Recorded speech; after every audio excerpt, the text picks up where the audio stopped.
चलिए दोस्तों, सवाल को करते हैं।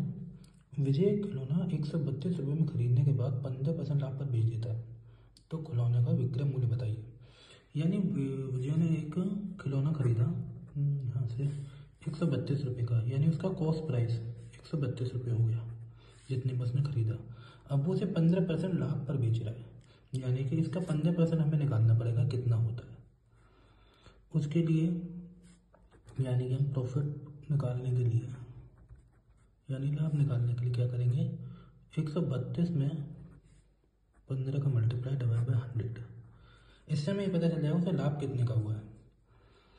तो देखिए, थोड़ा कटिंग करके इसे शॉर्ट करने की कोशिश करते हैं। 5 के टेबल से ये काटा 3 टाइम, 5 2 जा 10 0।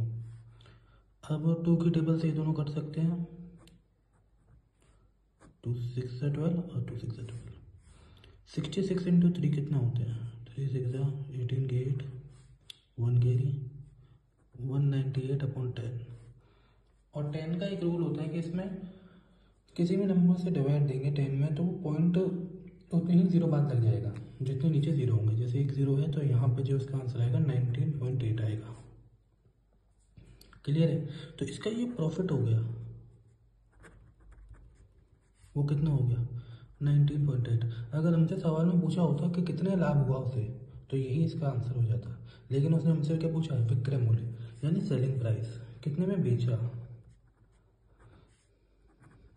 Selling price. देखिए इतने में तो उसने खरीदा था। सेलिंग प्राइस हमेशा होता है, देख देता हूँ, कॉस्ट प्राइस प्लस प्रॉफिट। अगर लॉस होता तो यहाँ माइनस का साइन आ जाता, ठीक है, क्योंकि वो कम में बेच रहा है। लेकिन अब वो बढ़ा के बेच रहा है तो कितना आएगा 132 प्लस 19.8।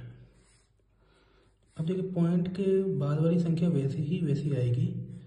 2 और 9 ऐड करेंगे, 11 की 1 कैरी 1 और 3 4 4 और 1 5, ये 151.8 यही आंसर है।